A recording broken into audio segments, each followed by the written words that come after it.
বিসমিল্লাহির রহমানির রহিম। আসসালামু আলাইকুম ওয়া রাহমাতুল্লাহ। সবাইকে অনলাইন ক্লাসে স্বাগতম। আমি সাদিয়া সুলতানা। তোমাদের ফিজিক্স ক্লাসটা নিয়ে থাকি। গতদিন তোমাদের দ্বিতীয় অধ্যায় থেকে ডট গুণন এবং ক্রস গুণনটা করিয়েছিলাম। আজকে তোমাদের সামান্তরিকের একটা সূত্রের প্রমাণ করাবো। তোমাদের ফিজিক্স বইটা অলরেডি চলে আসছে, তোমরা সবাই লাইব্রেরি থেকে সংগ্রহ করে নিবা। শুধু ফিজিক্স বই না, সকল বই তোমাদের চলে আসছে। যাদের যে বইটা প্রয়োজন সকল বই আমাদের লাইব্রেরি থেকে কালেক্ট করে নিবা। কেননা আমি নতুন বই থেকে পড়াচ্ছি, অনেক বর্ণনা নতুন বইতে একটু উল্টাপাল্টা থাকতে পারে, সেক্ষেত্রে পুরাতন বই নিয়ে অনেক সময় নাও মিলতে পারে। এই জন্য কী করবা, আমাদের লাইব্রেরি থেকে নতুন বইগুলো কালেক্ট করে নিবা। এখন আমরা পড়ায় ফিরে যাই। দেখো, কতদিন তোমাদের দ্বিতীয় অধ্যায় থেকে ডট গুণন এবং ক্রস গুণন করিয়েছিলাম এবং তারই ভিত্তিতে কিছু ম্যাথমেটিক্যাল টার্ম করিয়েছিলাম, তাই না? কিন্তু আজকে দ্বিতীয় অধ্যায়ের আরেকটা মোস্ট ইম্পর্টেন্ট প্রশ্ন আছে, সেটা হচ্ছে সামান্তরিকের সূত্রের প্রমাণ। তাহলে সামান্তরিকের সূত্রের প্রমাণ করার ক্ষেত্রে আমরা মজার একটা জিনিস করব। দেখো, সামান্তরিকের সূত্রের প্রমাণের ক্ষেত্রে আমাদের সূত্রটা একটু অন্যভাবে আমরা পড়ার চেষ্টা করব, যাতে আমাদের কি মাথায় থাকে। আচ্ছা, মনে করো, আমরা জানি যে ফিজিক্সের জনককে নিউটন। তা আমরা মনে করলাম যে তুমি একজন নিউটন, ঠিক আছে? তো তুমি হচ্ছে একজন নিউটন। এখন নিউটন কি করতেছে, কোন একটা বল, মনে করলাম কি এটা একটা বল। এখন এই বলকে তুমি ধাক্কা দিয়ে এইদিকে টান দিলা, খেলা করতেছো বল। তো তোমার বোন আবার আরেকজন এসে বলতেছে, ধরলাম তার নাম হচ্ছে টুনটুনি। এখন সে টুনটুনি এসে বলছে, না আমি এদিকে দিব না, আমি দিব কোন দিকে, আমি দিব হচ্ছে এইদিকে। ঠিক আছে? তার মানে একই সাথে যদি দুইজনাই এসে বলের উপরে কিক করো, তাহলে সেক্ষেত্রে কি হবে বলো, বলটা একবার এদিকে যাবে আর একবার এদিকে যাবে। কেননা তুমিও এসে বল ক্লিক করেছো, আবার তোমার বোনও এসে বলটাকে কিক করেছে, তাই না? তাহলে সেক্ষেত্রে আমাদের কি, আমরা দুইটা রাশি পাচ্ছি না? এখানে সূত্রে আমাদের প্রতিপাদন করতে হবে যে একই বিন্দু থেকে দুইটা ভেক্টর রাশি। দেখো তো দুইটা ভেক্টর রাশি হয়েছে কিনা। কারণ ভেক্টর হতে হলে আমাদের কি লাগবে বলো তো, দিক লাগবে এবং মান লাগবে। তাহলে আমাদের এগুলো মান দিতে হবে এবং কি করতে হবে, দিক দিতে হবে। আচ্ছা, সেক্ষেত্রে আমরা দুজন ব্যক্তি একটা কেন্দ্র থেকে দুটো ভেক্টর রাশি কল্পনা করতেছি। এই দুটো ভেক্টর রাশিকে যখন আমরা সংযোগ করে দিব, তাহলে এই বিন্দু থেকে মনে করলাম যে ও বিন্দু থেকে ও এদিকে তুমি কি করতেছো, তুমি নিউটন, আর ও সি দিকে তোমার বোন কি করতেছে। এখন সামান্তরিকের সূত্র মতে যদি একই বিন্দু থেকে ক্রিয়ারত দুটি ভেক্টর রাশি কোন দিকে দিক নির্দেশ করে এবং ভেক্টরের মান নির্দেশ করে, তাহলে তাদের মধ্যবর্তী কর্ণের যে গুণফল,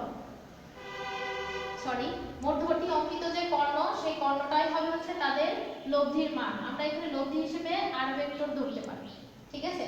তো আমরা প্রমাণের ক্ষেত্রে কি করব, আমরা একটা সামান্তরিক আঁকিয়ে নিব। কি সামান্তরিক আঁকাবো, দেখো এই এ রাশিটাকে টোটাল নিয়ে গিয়ে আমরা এইখানে প্রতিস্থাপিত করব। তাহলে এই রাশিটা যদি প্রতিস্থাপিত করি, তাহলে সেক্ষেত্রে এ পর্যন্ত যায়।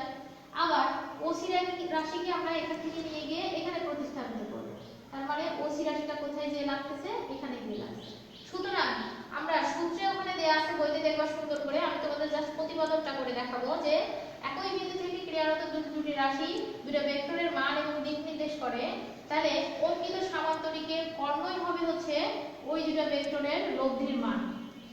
তাহলে আমাদের সূত্রে কি বলছে, সূত্রে বলছে একই বিন্দু থেকে ক্রিয়ারত দুটি রাশি যদি কোনো ভেক্টর এবং দিক নির্দেশ করে, তাহলে সেক্ষেত্রে এটা দ্বারা অঙ্কিত যে সামান্তরিক, সেই সামান্তরিকের কর্ণই হবে হচ্ছে এই দুটো রাশির লব্ধির মান। ঠিক আছে? এখান থেকে সূত্রটা একটু করে নিবা। আর প্রমাণ করার ক্ষেত্রে আমাদের সামান্তরিক আঁকানো লাগবে। কেন সামান্তরিক আঁকানো লাগবে? কারণ আমরা জানি যে হ্যাঁ, দুটো ভেক্টর রাশির মধ্যবর্তী যে লব্ধি, সেই লব্ধিটার মানই আমাদের এখানে সামান্তরিকের সূত্রে প্রতিপাদন করতে বলছে। ঠিক আছে? এখন আমরা পূর্ণাঙ্গ চিত্রটা আরেকবার সুন্দর করে আঁকিয়ে নিই। আচ্ছা দেখো, এখান থেকে আমরা চিত্রের বর্ণনাটা কিভাবে দেব। তো সর্বপ্রথম আমরা একটা সামান্তরিক আঁকিয়ে নিলাম। কিভাবে, যে একই বিন্দু থেকে দুটো ক্রিয়া রাশি ও এ এবং ও সি, তারা কি হবে, ভেক্টর হবে। কেননা এদের মান দেয়া আছে এবং কি দিক দেয়া আছে।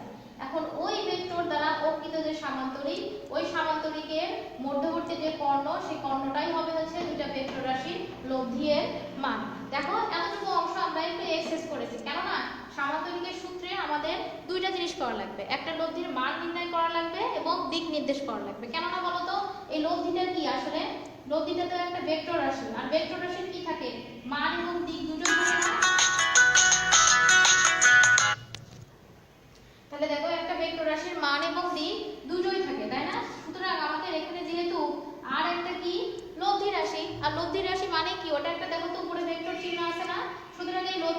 থাকবে, মানও থাকবে এবং দিকও থাকবে। এখন এই ক্ষেত্রে আমাদের প্রথমে মান বের করব, তারপর আমরা কি বের করব, দিক বের করব। এখন এই মান এবং দিক বের করার জন্য আমাদের এক্সেস একটা অংশ করা লাগবে। সেটা দেখো কি, যদি কখনো বলে যে চিত্রের বর্ণনা করো, তাই না, তাহলে আমাদের চিত্রের বর্ণনা কিরকম হবে? তোমরা বই দেখে কেউ যদি মনে করো যে বইটা পড়বো, তাহলে বইটা পড়তে পারো, অথবা আমি যেভাবে বলছি সেভাবে লিখলেও হবে। তাহলে এখানে দেখো কি করেছি, আমরা চিত্রে কি করেছি, ও বিন্দু থেকে ও এ এবং ও সি একটা রাশি নিয়েছি, তাই না? ওই রাশিকে ও এ কে পি দ্বারা চিহ্নিত করেছি, পি ভেক্টর, এবং ও সি কে কিউ দ্বারা চিহ্নিত করেছি, কিউ ভেক্টর। এখন দেখো তো, আমি ও এ রাশিটাকে টোটালি নিয়ে গিয়ে সি বি তে কি করেছি, প্রতিস্থাপন করেছি না? তার মানে যদি ও এ রাশির মান পি কিউ হয়, সরি পি ভেক্টর হয়, তাহলে সি বি রাশির মানও কি হবে, পি ভেক্টর। ঠিক সেম ভাবে ও সি রাশির মান যদি কিউ ভেক্টর হয়, দেখো তো এই রাশিটা নিয়ে গিয়ে আমি এখানে প্রতিস্থাপন করেছি না, তাহলে ও সি রাশির মান কিউ ভেক্টর হলে এ বি রাশির মানও কি হবে, কিউ ভেক্টর। এখন দেখো এদের মধ্যবর্তী কোণ আমি ধরেছি আলফা, এদের মধ্যবর্তী কোণ কত, আলফা, আর যে লব্ধিটা অঙ্কন করেছি তার হাফ হচ্ছে থিটা। এগুলো ধরে নিয়েছি জাস্ট, আমাদের কেননা কি করতে হবে, যে লব্ধির মান এবং দিক নির্দেশ করতে হবে। এখন দেখো আরেকটা অংশ একটু বাড়তি করেছি, সেটা কি, ও এ কে আমি বর্ধিত করেছি n পর্যন্ত, ও এ কে বর্ধিত করেছি কোথায়, n পর্যন্ত, এবং ও এ রাশির উপর bn একটা কি এঁকেছি, লম্ব এঁকেছি। তাহলে সর্বপ্রথম কি করেছি, ও এ কে আমরা বর্ধিত করলাম সমস্যা নাই। এখন ও এ রাশির উপরে বি বিন্দু থেকে আমরা bn একটা কি এঁকেছি, লম্ব এঁকেছি। তাহলে সেক্ষেত্রে চিত্রের বর্ণনা দিতে গেলে পরে আমাদের এইভাবে লিখলেও হবে। যত তোমরা ছোট করে লিখতে পারবা বর্ণনা, তত তোমাদের ক্ষেত্রে আরো কি হবে, সহজ হবে, তাই না? মুখস্থ করা সহজ, মনে রাখাও সহজ। এখন দেখো এটা থেকে আমরা কিভাবে প্রতিপাদন করব। আচ্ছা আরেকটা জিনিস ভালো করে খেয়াল করো, এখানে যেহেতু তোমার আলফা কোণ, দেখো তো এই কোণটা যে পরিমাণ, এই এখান থেকে সেম আবার একই পরিমাণ না, এইজন্য এটাও আলফা কোণ, আবার এটাও কি আলফা কোণ। এর মধ্যবর্তী দিয়ে তো আমি কোনো লব্ধি আঁকাইনি, তাহলে এইটুকু কি হতো, থিটা কোণ হয়ে যেত। কিন্তু না, আমরা কি করেছি, টোটালটুকু যেহেতু আলফা কোণ, ঠিক সেম টুকু নিয়ে এসে আবার এখানে প্রতিস্থাপিত এই রাশিটা করেছি বলে এখানে যে কোণটা উৎপন্ন হবে এখানেও সেই কোণটা উৎপন্ন হবে। এখন দেখো সর্বপ্রথম আমরা লব্ধির মান নির্ণয় করব, লব্ধির মান নির্ণয়।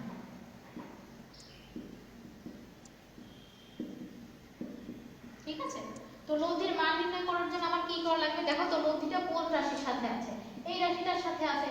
তাহলে একটা জিনিস কল্পনা করো তো, আমি শর্টে একটা লিখছি যে এমন দিয়ে আমি যদি, এটা হচ্ছে আমাদের কি লব্ধির মান, আবার এখানে আছে হচ্ছে পি ভেক্টর, তাই না? তাহলে সেক্ষেত্রে আমরা একটা কি পাচ্ছি বলো তো, সমকোণী ত্রিভুজ পাচ্ছি না? আর আমরা জানি যে সমকোণী ত্রিভুজের সূত্র কি থাকে, যে অতিভুজ স্কয়ার সমান লম্ব স্কয়ার প্লাস ভূমি স্কয়ার। এটা আমরা যখন 9 এর সম্পাদ্য উপপাদ্য করেছি তখন কিন্তু সম্পাদ্য উপপাদ্যের মধ্যে আমাদের ছিল যে সমকোণী ত্রিভুজ যখন প্রমাণ করেছি তার অতিভুজ স্কয়ার, অতিভুজ কোণটা হবে বলতো, সমকোণ সংলগ্ন কোণ। এই যে কোণ এখানে উৎপন্ন হয়েছে, তার মানে এটা হবে হচ্ছে অতিভুজ, আর যেটা লম্বালম্বি থাকে সেটা কি হবে, লম্ব। আমরা জানি অতিভুজের বিপরীত বাহুটা কি, লম্ব।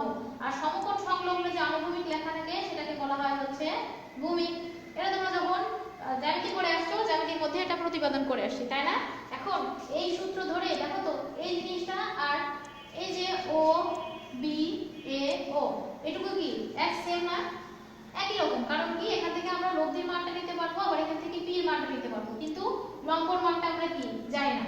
সেক্ষেত্রে আমরা কি করতে পারি, দেখো ও বি এবং এন এই তিনটাকে যদি নেই, তাহলে সামান্তরিক কল্পনা করতে পারতেছি না। কিন্তু যদি আমরা কি করি, ও বি এবং এ পর্যন্ত নিই, তাহলে তো এটা সামান্তরিক হচ্ছে না। সামান্তরিক চিহ্ন হতে হলে কিরকম হওয়া লাগবে, এরকম লম্বা হওয়া লাগবে না? সেজন্য আমাদের নিতে হবে ও বি এবং এন। তাহলে ও বি এবং এন ত্রিভুজ হতে পারে। ত্রিভুজ হতে কি পাই, এই যে সূত্রটা বসাবো। এবার খেয়াল করো, তাহলে আমরা ত্রিভুজ ও বি এন হতে পাই কি পাই, আমরা সূত্র জানি যে অতিভুজ স্কয়ার, তোমাদের সুবিধার ক্ষেত্রে আমি আবার লিখে দিচ্ছি, অতিভুজ স্কয়ার সমান লম্ব স্কয়ার প্লাস ভূমি স্কয়ার। সুতরাং দেখো এখানে অতিভুজটা কোনটা, এই ত্রিভুজের মধ্যে আমার কোণ উৎপন্ন হয়েছে কোথায়, এখানে না? সুতরাং কোণ উৎপন্ন হলে সেটা কি হবে, অতিভুজ। তাহলে সেক্ষেত্রে আমাদের অতিভুজ হচ্ছে ও বি রাশি। তাহলে ও বি রাশিকে আমি স্কয়ার করে দিলাম। এখন দেখো লম্ব কোনটা, তাহলে BN টা এখানে কি লম্ব, BN টা হচ্ছে লম্ব, BN এর উপরে কি হবে স্কয়ার। এবার দেখো ভূমি, এখন ভূমিটা কোন পর্যন্ত আসলে, ভূমিটা O থেকে N পর্যন্ত না, O থেকে A কিন্তু নিইনি, আমি কি ত্রিভুজ নিয়েছি OB এবং কি N, সুতরাং ভূমি হবে হচ্ছে ON, সুতরাং ভূমি হবে কি ON এর স্কয়ার। এখন দেখো এটাকে ভাঙতে ভাঙতে আসে। আচ্ছা খেয়াল করো তো OB সমান কত, এখানে শর্টে লিখে দেই যে OB সমান হচ্ছে এই যে OB, সুতরাং কি আর ভেক্টর। আবার দেখো তাহলে এক্ষেত্রে আমরা কি লিখতে পারি, এখানে আর ভেক্টরটা লিখতে পারি, আবার এর উপরে কি করতে পারি স্কয়ার দিতে পারি, তাই না।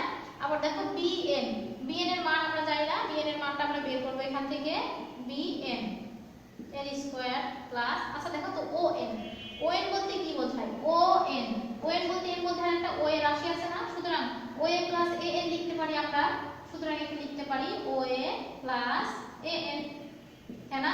এই টোটালটুকুর উপরে স্কয়ার হবে, এতটুকু আমরা রেখে দেব। তার পরবর্তীতে দেখো তো এখান থেকে আমাদের BN এর মানটা দরকার, তাই না, BN এর মানটা দরকার। তো BN এর মানটা নির্ণয় করার জন্য আমাদের কি করতে হবে সেটা এখন আমরা, আচ্ছা আরেকটা জিনিস খেয়াল করো, এখানে দেখো তো আমাদের একটা সূত্রে রূপান্তরিত হয়েছে, এটা কি রকম যে a প্লাস b হোল স্কয়ারের সূত্র হয়েছে। আমরা জানি a plus b whole square সূত্র কি a square plus 2ab plus b square, সুতরাং এই ফর্মটা অনুসারে আমরা এই ফর্মটা বসাতে পারি, বসাই। এখানে কি ছিল, এখানে ছিল হচ্ছে bn এর স্কয়ার প্লাস এখানে ছিল a স্কয়ার, সুতরাং oa স্কয়ার প্লাস 2, এটা a এটা b, সুতরাং oa an এবং an এর কি হবে স্কয়ার, তাই না। সুতরাং আমরা কি জানি যে সূত্র অনুসারে আমরা এটা বসাই দিলাম যে a plus b whole square সূত্র কি এটা, এতটুকু পর্যন্ত প্রতিপাদন করব, কিন্তু আমার এখানে মান লাগবে কি bn এর, সুতরাং bn এর মানটা আমরা কিভাবে বের করব, এই যে এখানে একটা ত্রিভুজ আছে abn, আমরা তো bn এর রাশিটার মানই জানি না, তাই না। সুতরাং bn এর রাশিটার মান নেওয়ার জন্য আমাদের এখানে দেখতে পাচ্ছি আরেকটা সমান্তরাল ত্রিভুজ উৎপন্ন হয়েছে, সরি সমকোণী ত্রিভুজ উৎপন্ন হয়েছে, সুতরাং আমরা an এবং b ত্রিভুজ হতে ওই সমকোণী ত্রিভুজের মানটা নির্ণয় করব। এখন দেখো আমরা করব হচ্ছে ত্রিভুজ BNA হতে, যেহেতু এটা একটা কি সমকোণী ত্রিভুজ, কি করেছি BNA হতে পাই কি পাই, এটার অতিভুজ কোনটা AB হচ্ছে অতিভুজ, কারণ আমরা জানি যে সমকোণ কোণ সংলগ্ন যেটা থাকে সেটা কি হয় অতিভুজ হয়, তাহলে আমরা ওই সেম সূত্রটা ব্যবহার করব যে AB স্কয়ার মানে কি অতিভুজ স্কয়ার সমান লম্ব স্কয়ার আছে এখানে n, দেখো তো এটা যদি তুমি প্রতিস্থাপন করে এভাবে ঘুরায় লিখো দেখো কেমন হয়, দেখো এটা হচ্ছে তোমার B, এটা হচ্ছে A আর এটা কি n, তাহলে সেক্ষেত্রে আমরা কোণ উৎপন্ন হয়েছে কোথায় এখানে না, সরি কোণ উৎপন্ন হয়েছে কোথায়, কোণ উৎপন্ন হয়েছে এখানে, সুতরাং আমাদের কোণ যেখানে উৎপন্ন হয় তার বিপরীতটা কি হয় অতিভুজ হয়, সুতরাং অতিভুজের বিপরীতটা আবার কি হয় লম্ব হয়, আর যেটা থাকে সেটা তো অবশ্যই ভূমি, তাই না। ওকে, দেন সেক্ষেত্রে আমরা কি করতে পারি, এখানে আমরা জানছি যে BNA একটা ত্রিভুজ, সেই ত্রিভুজের অতিভুজ হচ্ছে BN, অতিভুজটা কি অতিভুজ হচ্ছে AB, ও লেখা ভুল করেছি একটু, অতিভুজটা এখানে A হবে না এখানে n হবে, এখানে হবে n এটা হবে a, সুতরাং অতিভুজ AB স্কয়ার সমান লম্ব স্কয়ার, লম্ব স্কয়ারটা কত কি আছে BN আছে না, BN স্কয়ার প্লাস ভূমি কি আছে AN, ভূমি আছে হচ্ছে AN স্কয়ার, সুতরাং এখান থেকে আমরা দেখতে পাচ্ছি যে BNA হতে AB স্কয়ার সমান কত, আমরা জানি AB স্কয়ার মানে হচ্ছে অতিভুজ স্কয়ার। এখন আরেকটা জিনিস খেয়াল করো তো AB স্কয়ার নিয়েছি না AB এর মান কত q, আবার AB সমান আমরা OC লিখতে পারি কারণ এই রাশি আর এই রাশি কি সমান, সুতরাং AB সমান আমরা কি লিখতে পারি OC এর স্কয়ার, সুতরাং BN square plus AN square, আমরা এতটুকু পর্যন্ত করব। তারপরে আবার আমাদের সবগুলোকে কনভার্ট করে নিয়ে আসতে হবে P এবং Q তে, কেননা আমরা সবগুলোরই P এবং Q এর মান জানি, অন্যগুলো তো আমাদের মান জানি না, তাই না। তাহলে সেক্ষেত্রে দেখো তো এখানে BN এর মান আমরা জানি না, সেজন্য BN এর মান জানি না বলে আমাদেরকে কনভার্ট করে নিয়ে আসতে হবে কিভাবে P এবং Q এর মানটা জানা যায়। আচ্ছা খেয়াল করো, তাহলে সেক্ষেত্রে আমাদের কি ছিল যে আমরা এখান থেকে BN এর মানটা জানি না এবং AN এর মানটা জানি না, তাই না। এই দুটোর মান আমাদের কিসে কনভার্ট করতে হবে P এবং Q তে, কারণ কি এখানে তো P আর Q আর এবং R ছাড়া কোনো মানই নেই, তাই না। তাহলে যেভাবেই হোক না কেন আমাদের মানটা কিসে নিয়ে আসতে হবে P এবং Q তে, এইজন্য আমাদের এখানে AB এর যে অতিরিক্ত একটা ত্রিভুজ নিয়েছিলাম ওই ত্রিভুজ থেকে থেকে আমাদের দেখো এ বি এর মানটা আমরা বের করেছি যে এ বি স্কয়ার সমান A N square plus B N square. কত সময় কেবলই মাত্র পড়ালাম, তাই না? তো সেক্ষেত্রে আমরা জানি অতিভুজ স্কয়ার সমান লম্ব স্কয়ার প্লাস কি ভূমি স্কয়ার। এটা এখানে রেখে দিব। আবার ঠিক এই ত্রিভুজ থেকে দেখো আমরা জানি cos সমান কি বলো তো? cos সমান জানি না যে ভূমি বাই অতিভুজ। এখন এই ত্রিভুজের ভূমি কোনটা বলো তো? এ এন হচ্ছে ভূমি আর অতিভুজ হচ্ছে এ বি। তাহলে সেক্ষেত্রে আমরা এখান থেকে পাচ্ছি কি দেখো cos সমান আমরা জানি A N by A B. এখান থেকে যদি এ বিটা cos আলফার সাথে গুণ করে দেই তাহলে থাকে কি এই পাশে শুধু এ এন থাকে না? এ বিটা যদি cos আলফার সাথে গুণ করে দেই তাহলে সেখানে আমাদের থাকে কি এ এন। সুতরাং এ এন এর মান আমরা কি এখান থেকে পেয়ে গেলাম। আবার এখান থেকে এ বি এর স্কয়ারের মানটাও পেয়ে গেলাম। এখন দেখো ওই যে পূর্বে আমরা একটা সূত্র পরিকল্পনা করে আসছিলাম যে কি আমাদের লব্ধির মান যদি নির্ণয় করতে হয় তাহলে আমাদের টোটাল ইকুয়েশনটা এটা দাঁড়াচ্ছে। এখন যা মান আমরা বের করলাম সেটা শুধুমাত্র এখানে ইনপুট করে দিব। দেখো ও এ, ও এর মান কত? ও এর মান কি পি ভেক্টর না? তাহলে আমরা এখানে পি ভেক্টরটা লিখে ফেলি প্লাস। এখন দেখো 2 ও এর মান কত? P vector. তাহলে পি ভেক্টরটা লিখি। এখন এ এন সমান কত দেখো তো? এ এন সমান এ বি cos আলফা না? তাহলে এ এন সমান আমরা লিখব এ বি cos আলফা। ঠিক সেম ভাবে a N square plus B N square. দেখো তো a N square plus B N square সমান আমরা কি লিখতে পারি? A B square. সুতরাং এ বি স্কয়ার। এখন দেখো এটা হচ্ছে p vector plus 2p vector plus a b. আচ্ছা খেয়াল করো এ বি এর মান যা ওসি এর মানও তাই। কেননা আমরা ওসি রাশিটাকেই তো নিয়ে এখানে লিখেছি। সুতরাং ওসি এর মান যা হবে এ বি এর মানে কি হবে? সেম হবে। সেজন্য আমরা এ বি এর মান এখানে কি লিখতে পারি? Q vector. আর cos আলফা থেকেই যাবে। আবার দেখো এ বি এর স্কয়ার। তাহলে এ বি এর স্কয়ার আমাদের কি হবে বলো তো? কিউ এর স্কয়ার হবে না? কিউ এর স্কয়ার। কিউ ভেক্টরের স্কয়ার যদি আমরা করি তাহলে সেক্ষেত্রে কি থাকে বলো তো? শুধু কিউই থাকে।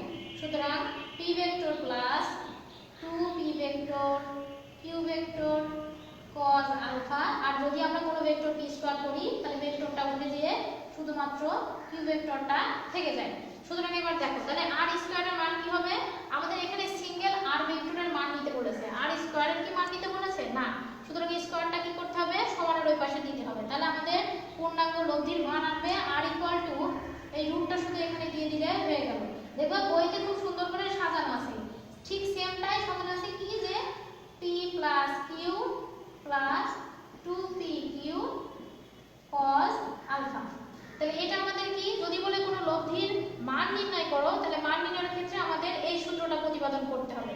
এখন করব হচ্ছে দিক নির্ণয়। দিক নির্ণয়টা খুবই সহজ। আচ্ছা আরেকটা জিনিস খেয়াল করো এখান থেকে আমাদের দিক নির্ণয় করতে হয়। কারণ কি আমরা সর্বপ্রথম লব্ধির মান নির্ণয় করলাম, এরপর কি নির্ণয় করব? দিক নির্ণয় করব। এখন দিক নির্ণয় করার জন্য আমাদের কি করতে হবে? আমরা জানি tan থিটা সমান কি বলো? লম্ব বাই ভূমি। এখন এইটুকু ত্রিভুজের মধ্যে লম্ব কোনটা? BN হচ্ছে লম্ব, সেজন্য BN লম্ব লিখেছি। আর ভূমি কি? OA, তাই না?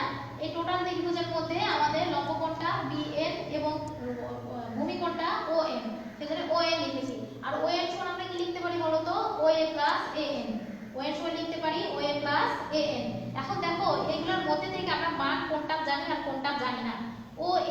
OA সমান আমরা কি পি ভেক্টর লিখতে পারি, লিখলাম ভালো কথা। AN পূর্ববর্তীতে AN এর প্রমাণ করেছিলাম। দেখো AN সমান আমরা কি বের করেছিলাম? AB cos আলফা। কিন্তু BN এর মানটা জানি না। BN এর মানটা কেমন হবে? যে BN কি এখানে লম্ব না? তা আমরা জানি যে লম্ব বের করতে হলে আমাদের কিসের সম্পর্ক করা লাগবে? sin থিটা সমান হচ্ছে লম্ব বাই ভূমি।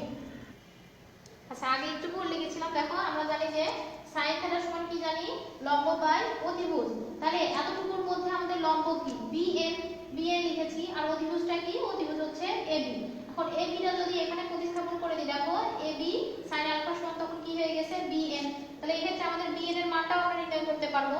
এখন সবগুলোর মান যদি বসাই দেই সেক্ষেত্রে আমাদের কোনো লব্ধির দিক নির্ণয় হয়ে যাবে। সেক্ষেত্রে BN সমান আমরা কি লিখতে পারি? AB sin আলফা। এবং OA সমান কি লিখতে পারি? OA সমান হচ্ছে P ভেক্টর প্লাস AN সমান কি লিখতে পারি? AN সমান হচ্ছে তোমাদের এখানে হয়ে গেল AN সমান আমরা লিখতে পারি AB cos আলফা। এখন দেখো AB এর মান আমরা জানি না, AB এর মান অবশ্যই জানি কেননা AB OC এর সমান। তাহলে OC যদি Q ভেক্টর হয় তাহলে AB এর ক্ষেত্রে কি হবে? Q ভেক্টর হবে।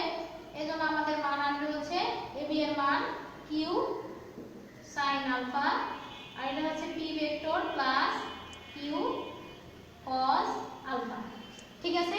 সেক্ষেত্রে যদি আমাদের সামান্তরিকের সূত্রে প্রমাণ করতে বলে সেক্ষেত্রে আমাদের এতদূর পর্যন্ত করতে হবে। আর সামান্তরিক ক্ষেত্রের প্রমাণের মধ্যে থেকেই আমাদের লব্ধির মান এবং দিক নির্ণয়ের কিছু ম্যাথমেটিক্যাল টার্ম করা লাগবে, সেগুলো আমরা আগামী ক্লাসে করব। তোমাদের আজকের মতো এতটুকুই, সবার খাতাতে এতটুকু পর্যন্ত চাই। যখন তোমাদের ফিজিক্যালি ক্লাস শুরু হবে তখন সবাই খাতাগুলো আমাকে দেখাবা। ওকে, ধন্যবাদ সবাইকে। আসসালামু আলাইকুম।